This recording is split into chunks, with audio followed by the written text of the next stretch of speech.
Hello, my name is Rony Avritscher. I'm one of the interventional radiologists at the University of Texas MD Anderson Cancer Center.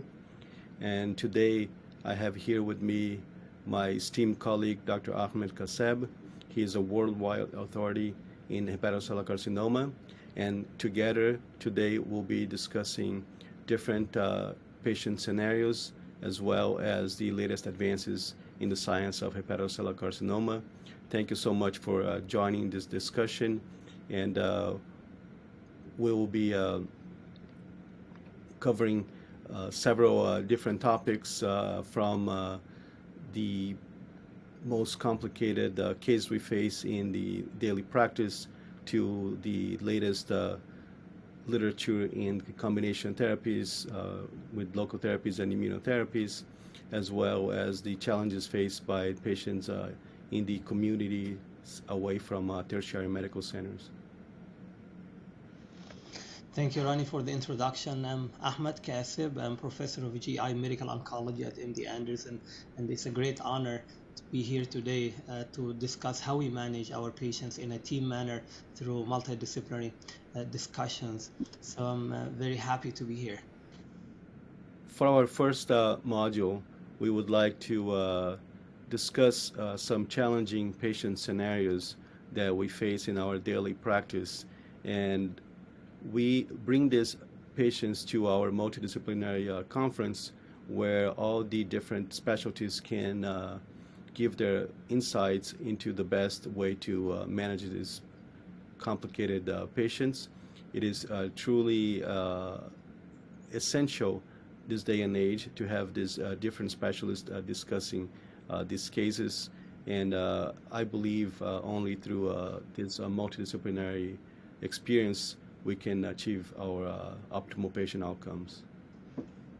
So this is really showcasing how we manage our patients in clinic, and as Dr. Avritscher said, this is a disease that needs to be managed in a multidisciplinary manner, and this is basically because most of the patients have two disease states. They suffer from cancer in one hand and then underlying chronic liver disease or what we call cirrhosis in the other hand. So that's why when it comes to managing our patients in clinic, the first question we ask is, are we up against liver only disease versus metastatic disease or major vascular invasion, meaning any invasion of any vessel on imaging.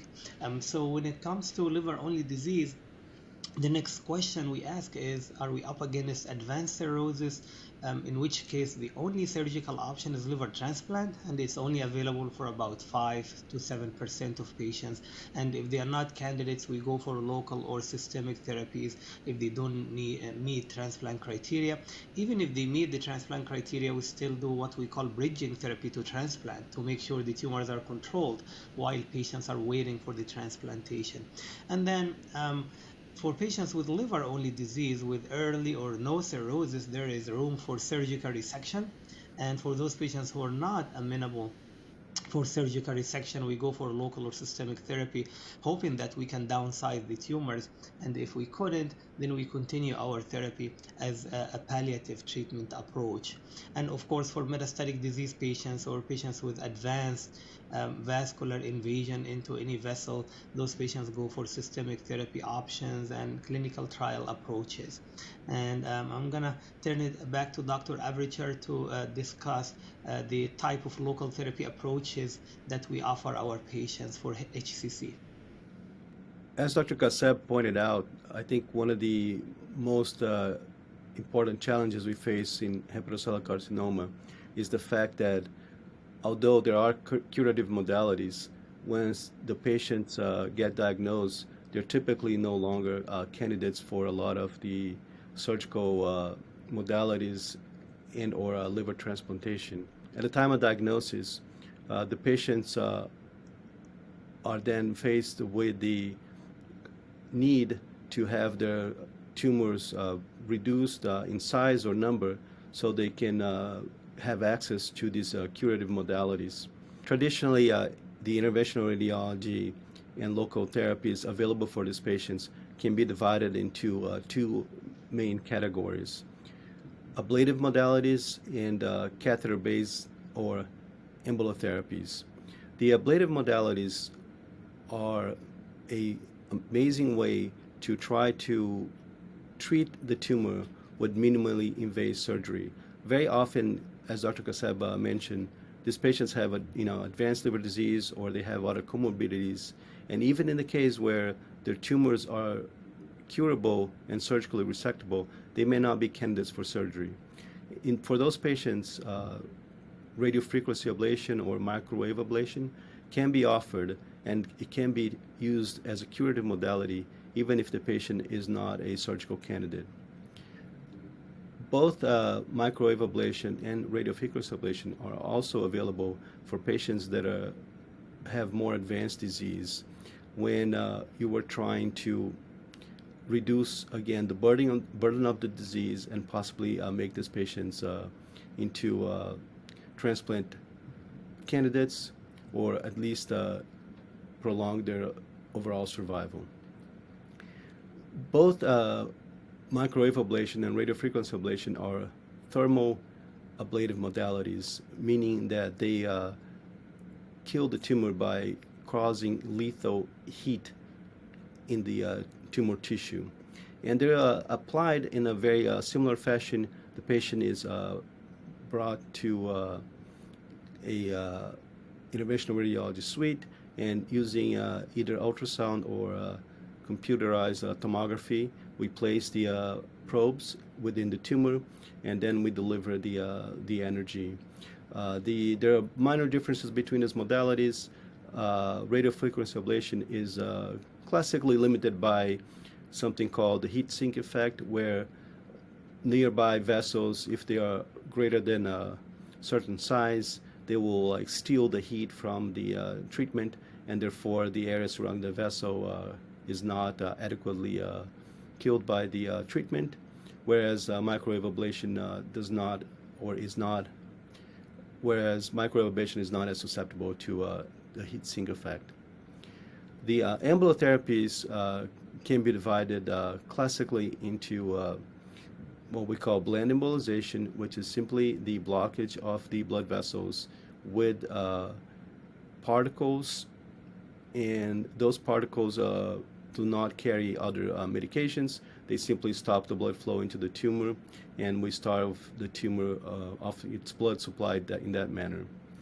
Chemoembolization requires the combination of the particles with a cytotoxic chemotherapy agent. We can load that chemotherapy agent on beads, or we can combine it with oil. So there's two different types of chemoembolization currently being practiced throughout the world. There's conventional TACE, or conventional transcatheter arterial chemoembolization, which requires the combination of the chemotherapy with a thiodized oil, and we arrest the flow within the tumors and deliver the chemotherapy that way. Or there's drug-eluting bead TACE, which relies on the drug being loaded on beads that are delivered into the tumor in a selective fashion. Both of these modalities, as you can see through the slide, rely on the fact that the tumor has greater vasculature than the surrounding normal liver, and therefore gets a larger fraction of the treatment. So by doing so, you can spare the normal liver or the surrounding liver any side effects from the treatment. Finally, we have radioembolization, which consists in coating or loading microspheres with radioisotopes, and those microspheres are delivered through catheters into the tumors, and just with like the other modalities, relying on the fact that the tumors have a greater denser vasculature, you end up delivering greater doses of radiation directly into the tumor and sparing the surrounding liver. So we'd like to give you a taste of how our multidisciplinary conferences go. And I think there's nothing better than a few challenging patient scenarios to test the limits of our knowledge and our interaction as experts. So we selected a few difficult situations in which we try to serve our patients, but at the same time, we understand that these carry greater risk or greater challenges. So we want to first start asking Dr. Kaseb, how does he approach patients that get referred for systemic or local therapy when they have a compromised liver function, such as patients in Child-Pugh B stage, or patients with more advanced disease, poor reserve? That's a great question, Rani, and it really reflects the need for this multidisciplinary approach, because most of the patients have a degree of underlying liver disease and poor reserve. So goes without saying that all approved systemic therapies for hepatocellular carcinoma by FDA are indicated for patients with excellent liver condition, defined as Child-Pugh A status. So for those patients who don't fall under this category, and they come see us in clinic with Child-Pugh B status, they have poorer hepatic reserve than the typical patient treated in those large pivotal trials that led to FDA approvals of the current systemic therapies. Then we take it back to our liver tumor board and discuss benefit risk ratio. Number one, we try to optimize their liver function status by consulting with our hepatology team and managing with them up until patients are in a better shape to receive systemic therapy. And even then, we also take the side of caution. And we, for example, if we are using tyrosine kinase inhibitors, oral drugs, we start at a lower dose. If we are using systemic therapy approaches with immunotherapy, we are also careful, and we see our patients every time before their cycle infusion to make sure that we monitor the liver function status very well. So in this patient population, it really depends on all of these factors because it's a very heterogeneous population. Some of them would be just barely Child-Pugh B status based on low albumin, for example, and some of them would be very advanced Child-Pugh B status with massive ascites and encephalopathy. And so in these cases, we are even more careful. So this is a very peculiar setting, and it really embodies the example of why those patients have to be managed in a multidisciplinary setting. Yes, I think it's a great example of how we in interventional radiology truly feel like we can advance the care for these patients or push the envelope, so to speak, when we are backed by the expertise of physicians like Dr. Kaseb.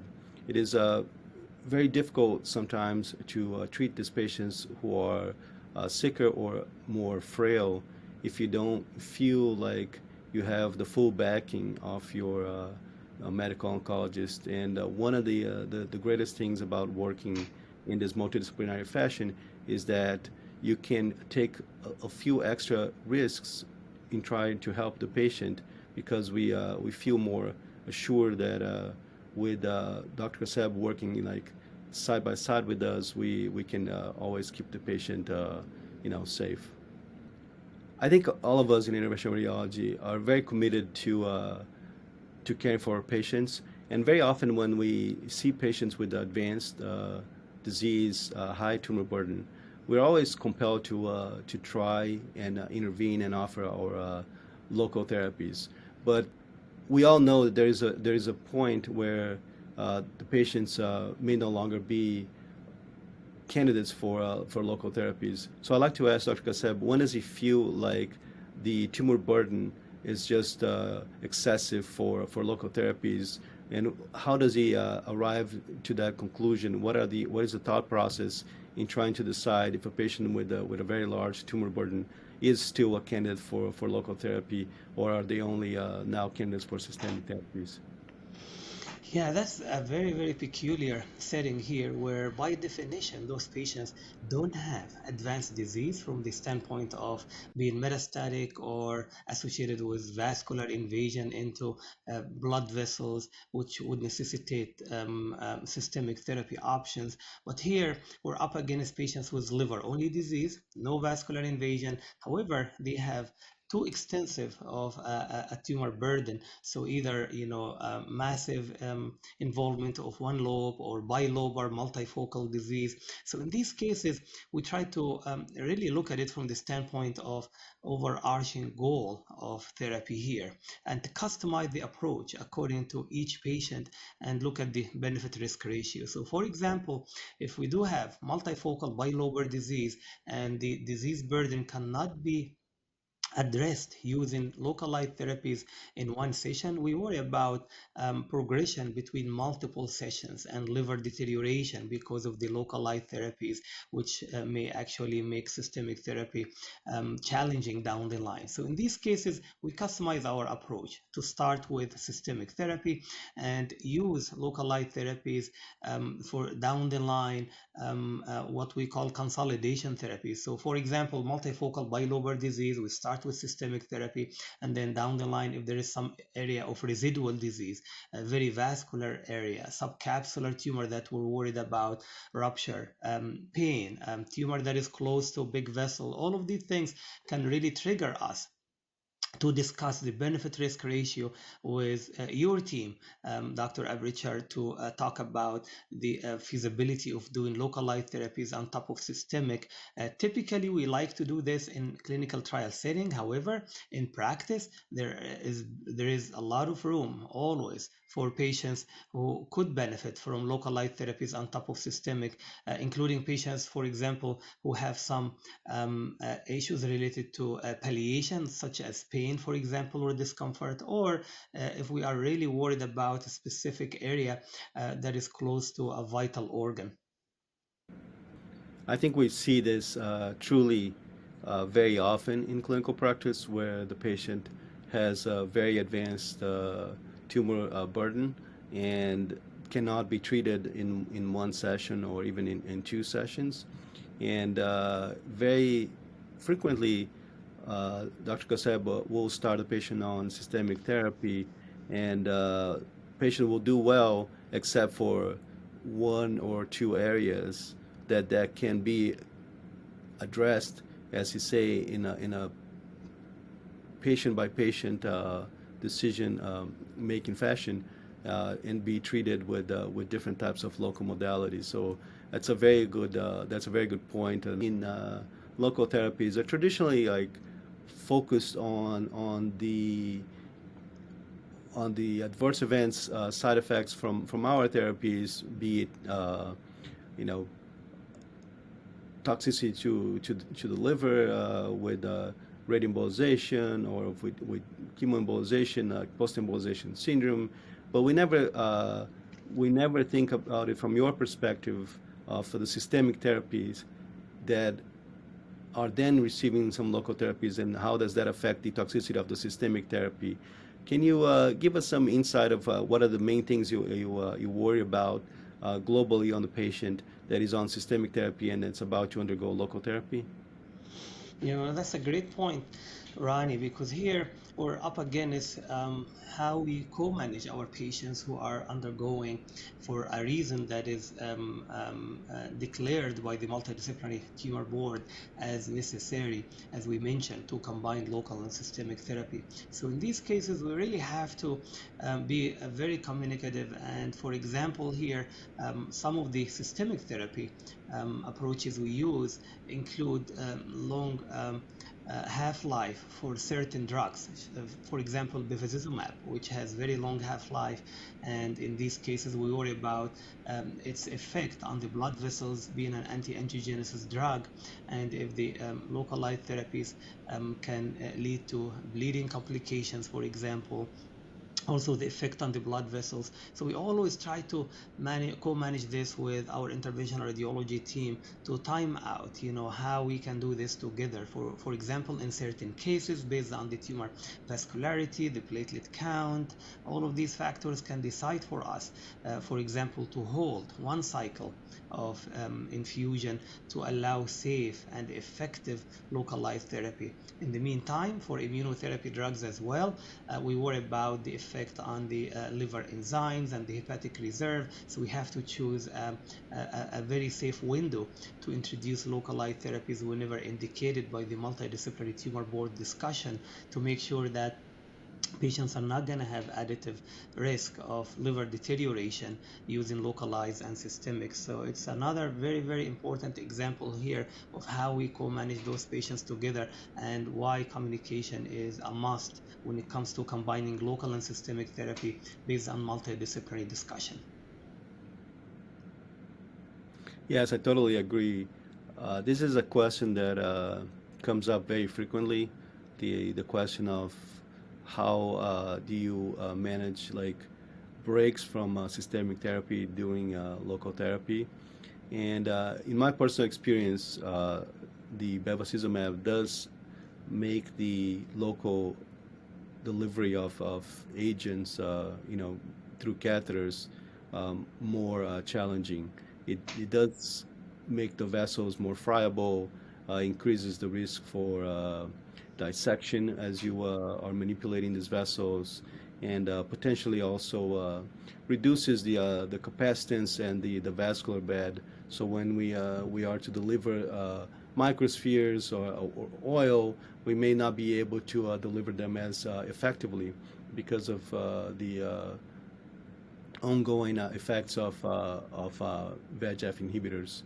So in my practice, I agree with you that we like to suspend the bevacizumab for one cycle and try to time the local therapy to a point where the blood vessels are recovered from the systemic agent. I'd like to introduce a topic that is really compelling. The landscape of treatment for hepatocellular carcinoma has changed dramatically with the introduction of combination therapies, combining immunotherapy with VEGF inhibitors, or combining different modalities of immunotherapies with great impact in the overall survival of our patients.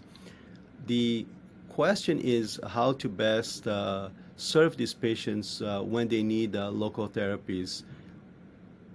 What are the synergies and challenges when it comes to combining combination systemic therapy with local therapies?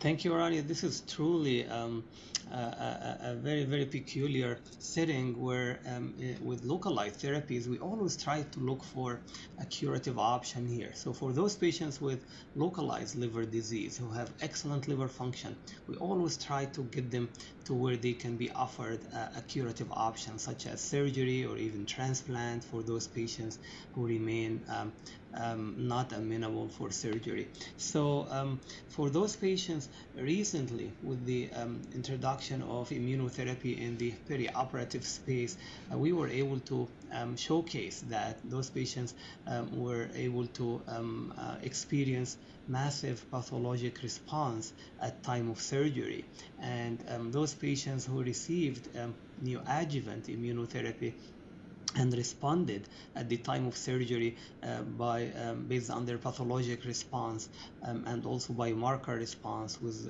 massive decrease in alpha fetoprotein remained without any recurrence. So that triggered our team at MD Anderson and even at the national level as a community hepatocellular carcinoma oncologists and interventional radiologists to think about combining localized and systemic therapy and take the advantage of this synergy between localized and therapy and immunotherapy. So when it comes to hepatocellular carcinoma, we all know that the tumors are always rich with immune cell infiltration. However, they're all turned off because the liver is an immune tolerant organ.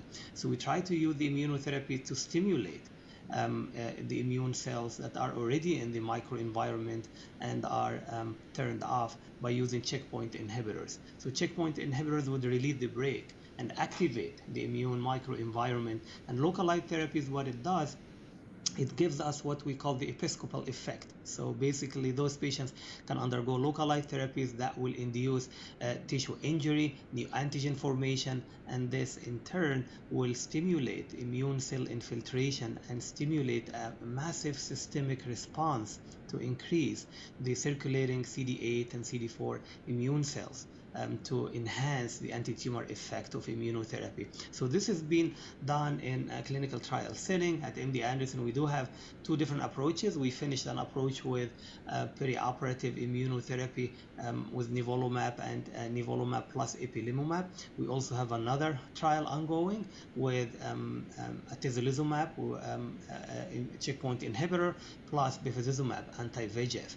And we're introducing the idea of combining localized therapies in the form of TASE and Y90 plus immunotherapy. So this is a very, very peculiar setting, and it again, it really shed a lot of light on it sheds a lot of light on the importance of this collaboration between different team members, and here specifically medical oncology, surgical oncology, and interventional radiology. So this is very, very important nowadays to enable transforming patients who are unresectable to being resectable, non-transplant cases with downsizing, to make them amenable for transplant.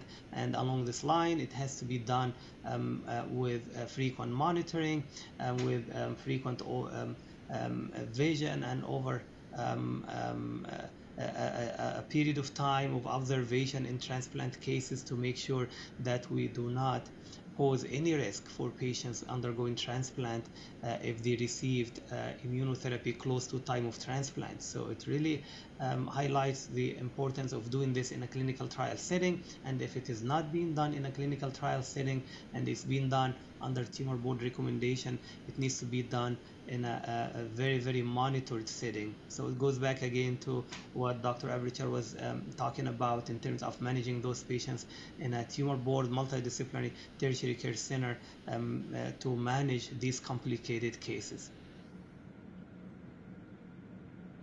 Ahmed, I have a question for you. It's a controversial topic, I know, in your literature and in your practice.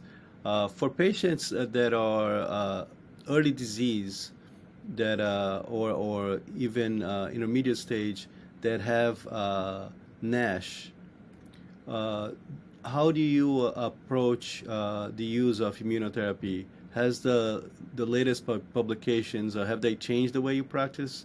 Are you more cautious when deploying immunotherapy in the setting of NASH?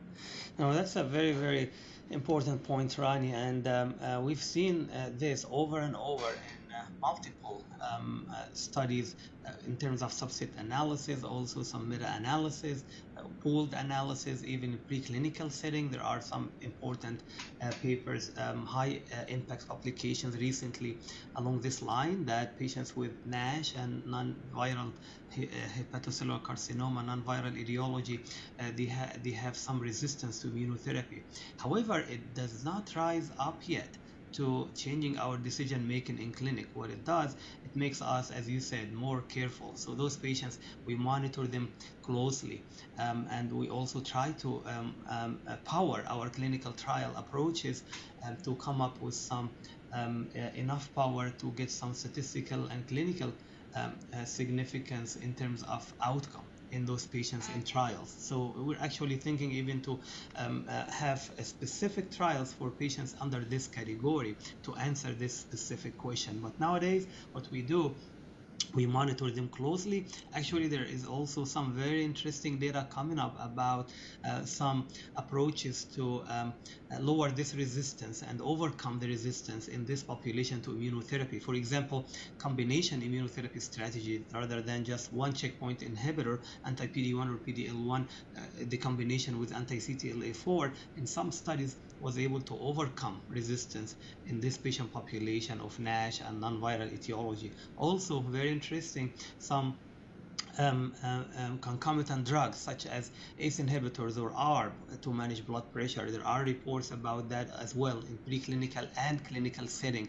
So this area now is very, very active in terms of research, and the future outlook here is very, very important. And this is one of the areas that would benefit largely from multidisciplinary approaches, as you mentioned, to make sure that we have low threshold to scan them more frequently, and we have low threshold if there is room for localized therapy approaches, either in clinical trial or based on tumor board discussion from the palliative standpoint, as we mentioned earlier.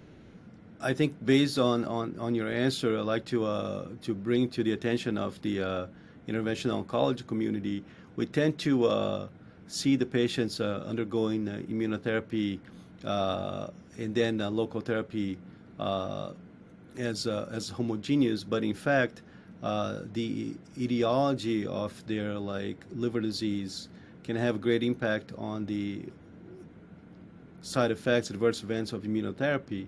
So we have to be a little more cautious when dealing, as Dr. Kaseb pointed out, with patients with non-viral hepatitis and NASH, and potentially monitoring those patients during and after local therapy with a little more care, because there is all of this literature now showing that these patients are either more resistant, or sometimes the cytotoxic CD8 cells can become a little more toxic to the non-cancerous liver, something that needs to be monitored more frequently than we would normally do in the setting of combination local and systemic therapy.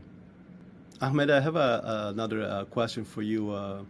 In the topic of early patients undergoing local therapy, in our multidisciplinary setting, I believe some of the transplant surgeons have special considerations when it comes to treating central tumors and tumors that can have the local therapies affect the technical aspects of the transplant. What's your experience in prescribing local therapies prior to liver transplant, especially in this type of population with more, central, larger tumors? What advice do you have for us in interventional radiology, interventional oncology? Yeah, this is a great point, Rony, and it goes back to the theme of managing patients in a team manner. So similar to the notion about the discussion with the multidisciplinary team whenever we start immunotherapy to downsize tumors and enable transplant, and making sure that we do have enough time between less dose and transplant to make sure the risk of rejection is low. Very similar to that is also the need for discussion regarding the choice of localized therapy with the transplant surgeons and with the interventional radiology and radiation oncology teams. And this is a good example of why this is very critical there, that in terms of high dose radiation therapy to certain tumors in certain location, and the risk of the adhesion effect with this kind of approach in central tumors, and the risk that this effect could pose on the transplant surgery complications and the feasibility is very real. And in these cases, there has to be some very good discussion between the team, radiation oncology, medical oncology IR, and the transplant surgeons to pick and choose based on the benefit risk ratio which option would be best for this very specific patient. So it all depends on the size of the tumor, location of the tumor, the dose of the radiation, for example, here in this very specific scenario. And we've seen some cases where it was very safe to do so, and we've seen some cases where the decision was made to avoid it because of this risk in certain tumors and certain doses. So this is also another very, very important example of how we could benefit our patients from this multidisciplinary discussion to avoid any complications, and to look at the big picture for those patients and offer the best multidisciplinary consensus option for each patient in a very, very customized manner. Yes, absolutely. I believe, especially for the trainees watching these videos, there are great many number of small, sometimes unnamed arterial branches that arise from the proximal right and left hepatic arteries that supply the bile duct, such as the periportal artery and some supraduodenal arteries. And in the central tumors, there's an increased risk of us treating inadvertently some of those smaller branches, branches that if you're not careful to look for, sometimes they're missed. And if you treat those branches, it can affect the health of the bile duct and impact the quality of the surgery after treatment. As we all know, the landscape of treatment for hepatocellular carcinoma has changed dramatically, and for patients with advanced disease, we have now great options, starting with the combination of immune checkpoint inhibitors with VEGF inhibitors.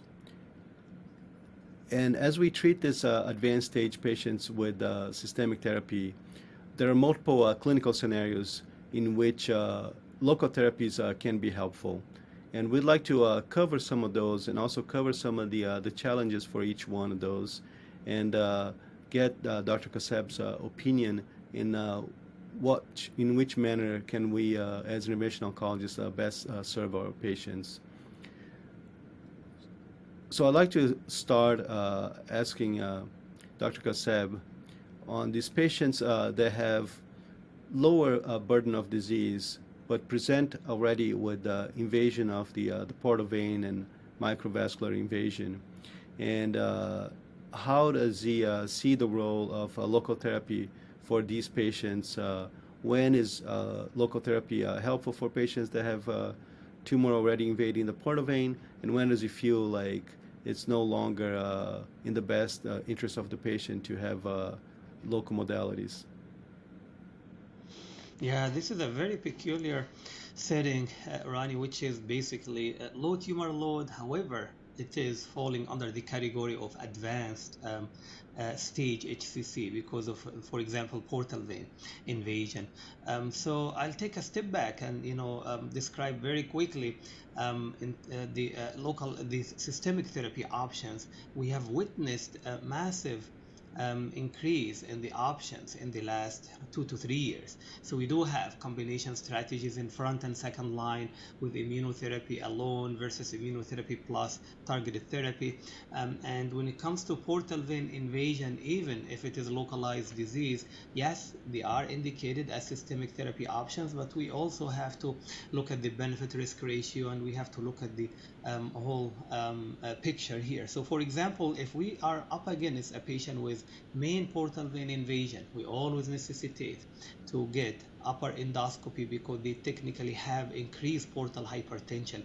Specifically for a combination like atezolizumab, bevacizumab, it has been necessitated even in the trial itself to get upper endoscopy if it's not done within 6 months to assess the varices and the risk of bleeding and treat them per institutional guidelines. So this is just one example there.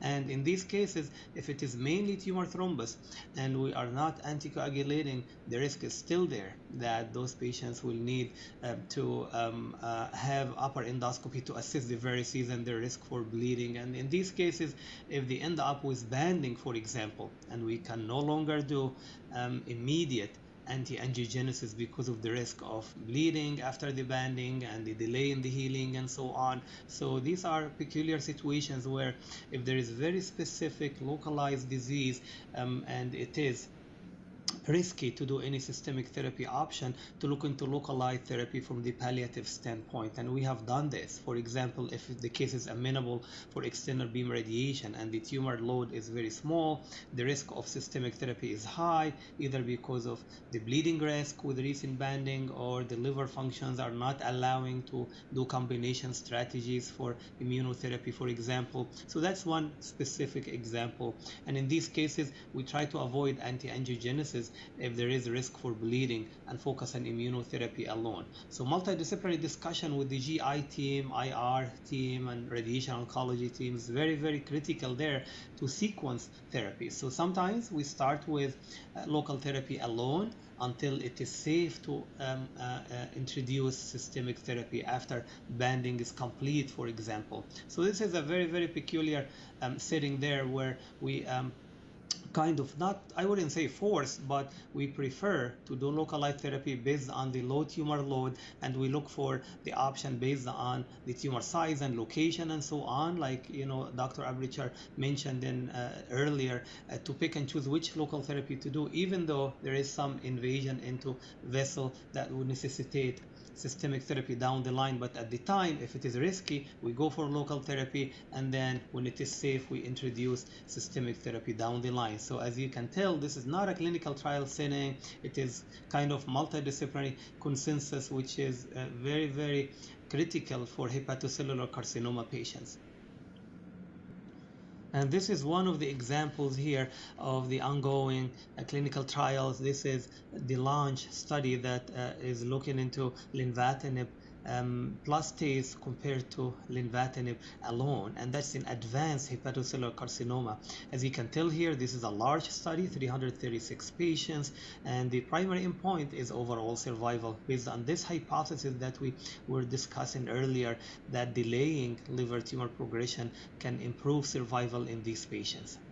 And this is the results here, really proving this hypothesis and validating it. Look at the overall survival here, lenvatinib TACE versus lenvatinib alone, 17-month versus 11-month, and that's very statistically significant. Hazard ratio is 0.43, and this is also clinically relevant. And if you look at the PFS, you see the same pattern here and the same significance, both statistical significance and clinical significance. So this is a proof of concept study from a large cohort that this approach really not only makes sense, but it will be the future of combining local and systemic therapy in advanced hepatocellular carcinoma setting. Ahmed, I have a question for you. So many trials are trying to combine sorafenib with TACE that fail to show this remarkable level of survival benefit that we see with the launch trial. Do you have any insights in why this is such a big difference, given that we're using multi-tyrosine kinase inhibitors, or if this is just the agent, or there's something else that with the trial that favor the outcomes?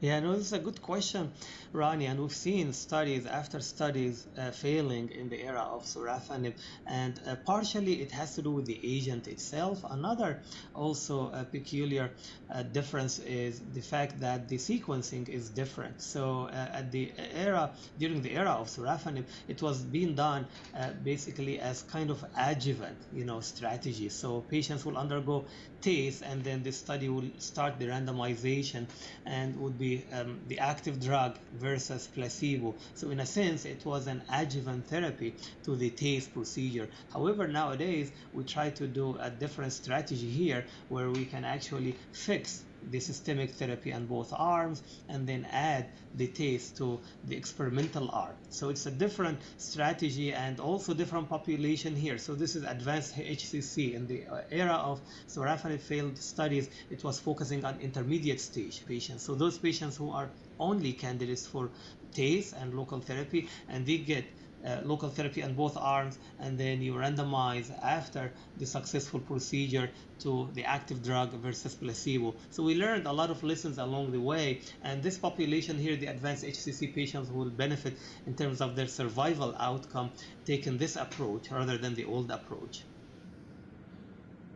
Yes, definitely, and as both of us that were like witnessing the results of those trials. I mean, it's remarkable to see in this setting of advanced disease this overall survival, how remarkably better systemic therapy is serving our patients, it really is incredible how much this has advanced and how much better we are at treating this disease at this day and age.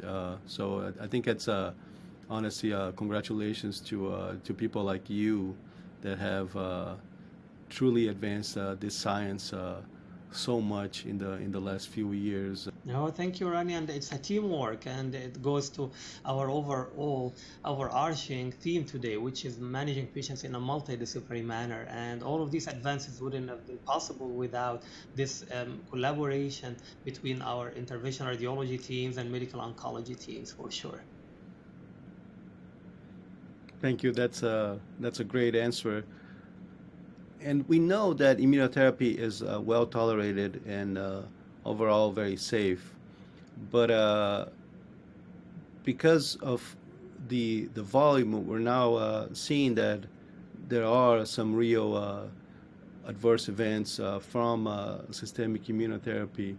So I'd like for you to discuss a little bit what are the most common side effects that you see in your practice, and how do you then time local therapy for those patients that are experiencing those side effects?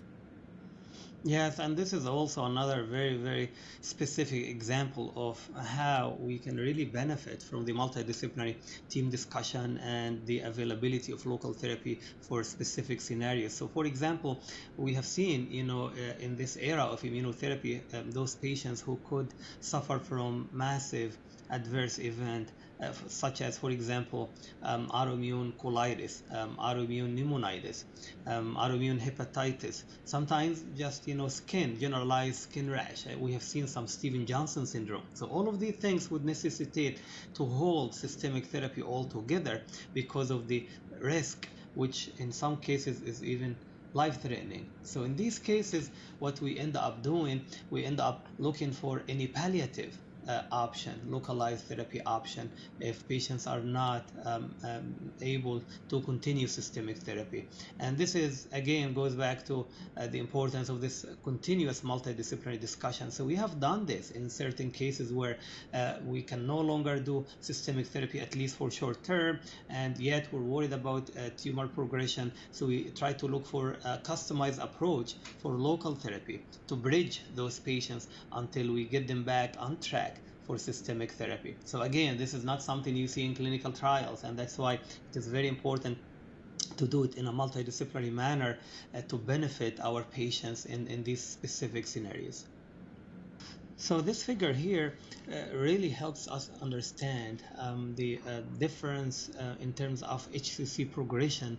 And patterns here are on the left-hand side, the localized liver tumor progression, and that's different from the systemic progression on the right-hand side. So on the left-hand side, this is the main cause of death in hepatocellular carcinoma patients, and this is what we are trying to prevent from happening. And this is also the rationale for the ongoing clinical trials, trying to look into combining local and systemic therapy even in the metastatic disease setting. So the hypothesis here is that on the left-hand side, delaying liver tumor progression will delay the event of liver failure and offer a survival advantage. And this is very, very important for us to understand, even in the off-label use of local therapies at the liver tumor board level. This is mainly the discussion that revolves around these cases. If you have a patient with a metastatic disease, low volume metastatic disease, but the main tumor burden is in the liver, we always try to see if there is room for localized therapies that could help those patients. For example, if the patient has main portal vein tumor thrombus, and we know that progression in this area will lead to liver failure and early death. So we try to see if there is room there for radiation therapy after liver tumor board discussion. There are some clinical trials running to address this issue as well, but in routine practice, there is also room after multidisciplinary discussion to discuss the benefit-risk ratio and select the right timing and the right sequence. And along those lines, I know these are all relatively like recent changes in the way we treat these patients, first line and second line. But between the combination of VEGF inhibitor and immune checkpoint inhibitor and the option of the two different immune checkpoint inhibitors, do you see toxicity, or would you worry as an interventional oncologist about toxicity differently, or would you see those two different groups of patients from our perspective are having similar like risk profile? So the way I chart systemic therapy for those patients, I divide them into two big categories. The risk here mainly on bleeding, or if we're not worried about bleeding, the main risk is deterioration of liver functions. So these are two different populations. So for patients who have very advanced portal hypertension, low platelet count, large varices at risk for bleeding, we look at them differently. We try to avoid anti-angiogenesis and try to go for immunotherapy alone. Nowadays we have options in frontline and second line settings to do immunotherapy alone. And the opposite is true for those patients with borderline liver functions, and we see their enzymes, their bilirubin is high, and in these cases we're trying to look for something that is short acting. We'll try to avoid long acting medications that can deteriorate their liver functions, and these are the same population that we look for local therapy approaches as well if the risk is too high with systemic therapy, and if the tumor load is low, then local therapy approach would be best for them in this case. So really important, it highlights how critical it is. It's not even an option nowadays, it is a must to manage our patients in multidisciplinary setting for these very specific scenarios that we're managing two diseases, not only one, HCC plus underlying liver disease, and we have to work around the benefit risk ratio there. That's great. That I think that's such a great answer. It's so important because these thanks to your contributions to the literature, your science, the treatment of these patients is changing so rapidly now, and for us, deploying these local therapies, we need that input of these subtle differences between these regimens to really understand how to then tailor our treatment to specifically the type of medications that the patient is taking. I think there is now better understanding of immunotherapy is more than just immune checkpoint inhibitors, and the different influences of the patient's molecular profile, and specifically the heterogeneity of their tumors, and how that interacts with the different types of immunotherapies available.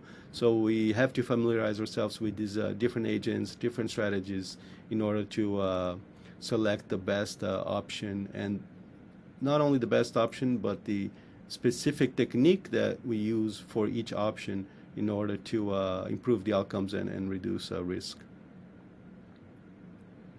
Yeah, this is a very good point, Rani, and I always explain it, to my patients in a simple way, that there is a difference between what is technically feasible and what is advisable and what is recommended by the tumor board. So patients understand it better when we discuss it with them that way, that even though, in your case, you could technically have this procedure or have this treatment, but we don't advise to go for it because of these following reasons. And always it goes back to the underlying liver disease, portal hypertension, platelet count, all of these other factors that can complicate their systemic treatment and local therapy choice. And patients understand it very well when we explain it to them that way, and they trust us when we manage them in a team manner. That is, like, I think, the most important conversation that we can have, as physicians, is stratify risk and really inform patients on the different options and what's available, but keeping in mind that just because things are available and feasible, they may not be necessarily advisable, as you say. I think it's brilliant that you put it that way. This is the first time I hear you explain it like that, but I think it's extremely simple, but at the same time very powerful. Thanks for sharing your approach with your patients.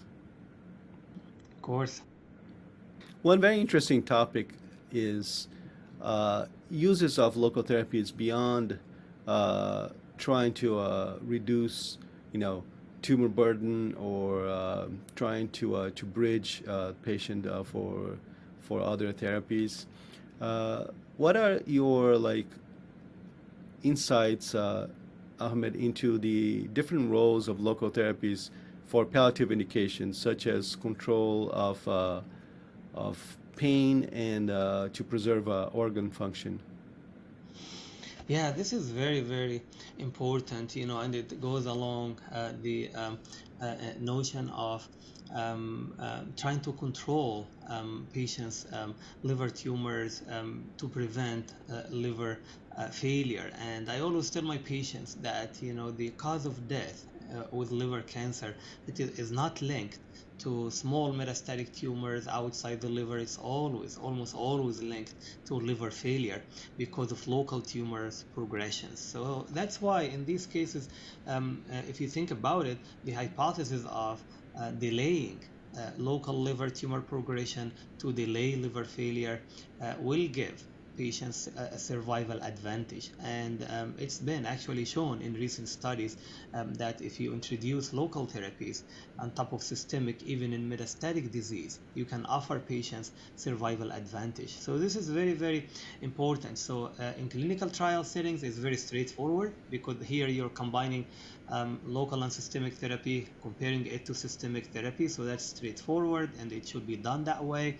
And in terms of off-label use, the multidisciplinary discussion, as you mentioned, Rony, we use it very, very carefully. We use it in a palliative manner for pain control to preserve organ function. So this is done while we're looking at the scans together, us, interventional radiology, radiation oncology, and then we make a decision in terms of what regimen to use, what local therapy to combine with, and what the sequence would be. So again, this is very, very monitored and very, very controlled under the liver tumor board discussion. And in terms of clinical trial, this is really the future outlook of how we should manage our patients, even in the setting of metastatic disease. One of the important topics and one of the advantages of having this type of platform is that we can try to reach different physicians and different providers in different settings, dealing with hepatocellular carcinoma, which, for instance, in our state here in Texas, we have multiple different types of patients across the state dealing with this challenge, and depending on where geographically the patients are located, they may or may not have access to tertiary centers. Now, with the great progress that we covered in the systemic treatment of hepatocellular carcinoma, we wanted to discuss a little bit the local challenges that patients may be facing if they're away from the larger urban centers, and that I think can help our providers in a community understand the limitations of the treatments in that context, when it might be beneficial for the patient to be referred to a larger center, and when that is not necessary. First, with atezolizumab and bevacizumab as the new standard of care for advanced patients, we know that all of these patients need to be screened for gastroesophageal varices, and we worry about the increased risk of bleeding for these patients if they are placed on VEGF inhibitors.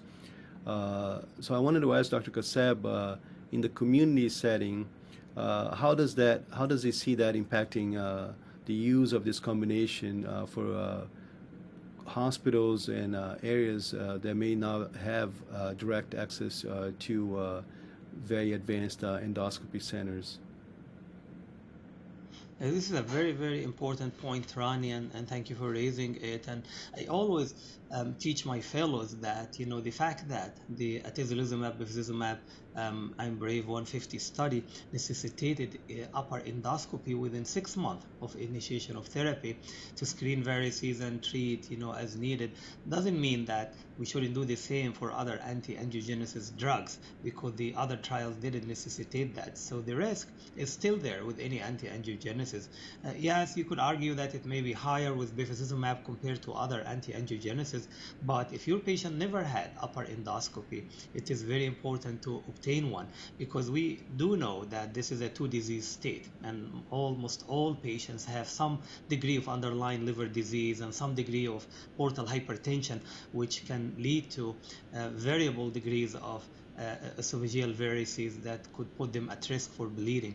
So in terms of managing patients in the community, it is challenging, because, you know, access to healthcare, access to insurance coverage, the speed of getting procedures done and approved, the speed of obtaining a GI consult to do upper endoscopy may vary from one area to another. And ironically, the prevalence of HCC is high in the rural communities, especially, for example, in states like Texas, in West Texas, in the Valley.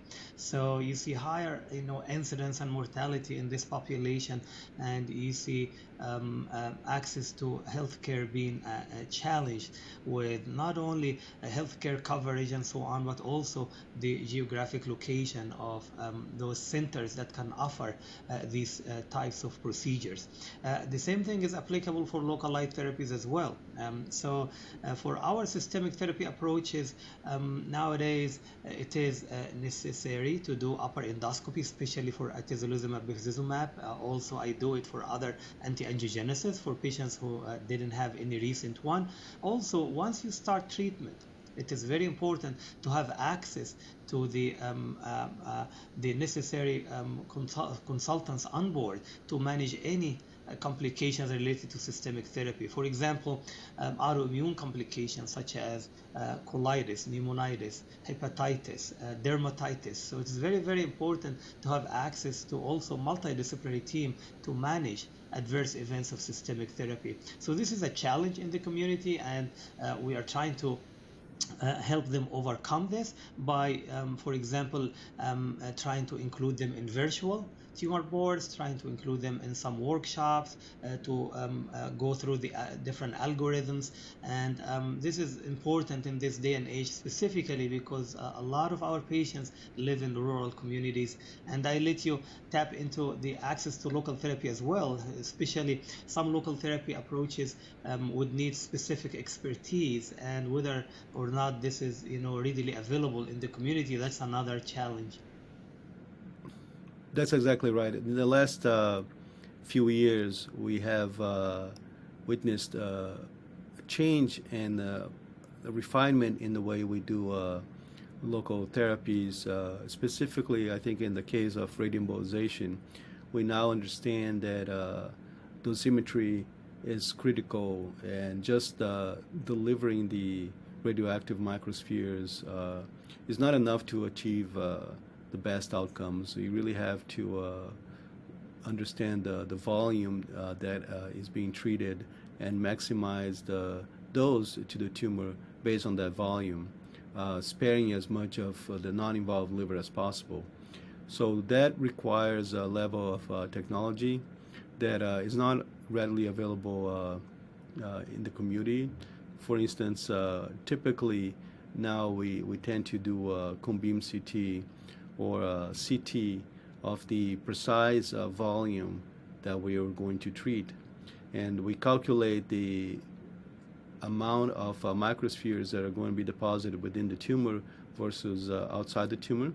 And using what's being published in the literature in terms of the optimal doses, we then arrive at the necessary activity to treat that tumor and obtain a complete response. And that happens in a majority of the patients. So if you don't have access to this advanced imaging, cone-beam CT or intraprocedural CT, you then lose some of the ability to fine-tune the doses and the procedure can still be done, but the quality of the procedure suffers, and certainly the outcomes are not the same. So some of these availability of some of these technologies has to be ascertained if one is to now try to perform radioembolization at a state of the art. Another, I think, interesting point is the type of interventional oncologist available. Obviously, different interventional oncologists have different expertise. Some might be more comfortable with the TACE or blood embolization or radioembolization.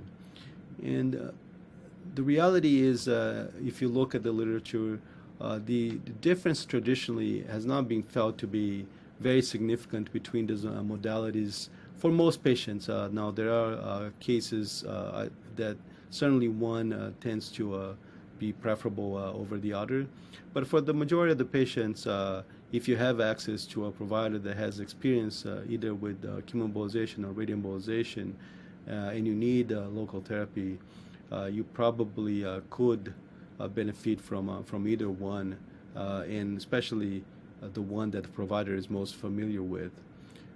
But the reality is, as imaging technology evolves, that the larger centers will probably be able to offer a more refined local treatment. And the other element is what you've been discussing all along, is the presence of other experts. So one of the reasons why I think our radioembolization program is so successful is that we have very close collaboration with nuclear medicine and nuclear medicine physicists who are very, very tightly involved with the planning for each individual patient, so they can understand the limitations of the measurements in nuclear medicine. They can address some of the caveats, and we can then overcome individual challenges. For instance, patients that have borderline lung shunt fraction with radioembolization, very often we consult with them to see what maneuvers can be done to either decrease lung shunt fraction from our end, by performing procedures, or by sometimes treating patients with systemic therapy, but also looking from nuclear medicine standpoint and understanding if that's truly the case or if it's artifactual. And when we work in close collaboration with them, we find that many times the reality is it was probably mostly technical, and these patients can still be treated safely without the need for us to go back in and try to embolize shunts or try to give this patient another round of systemic therapy to decrease their lung shunt fraction. So all those things really have to be taken into account when trying to decide whether a certain procedure can be done locally or if it needs referral to a larger center.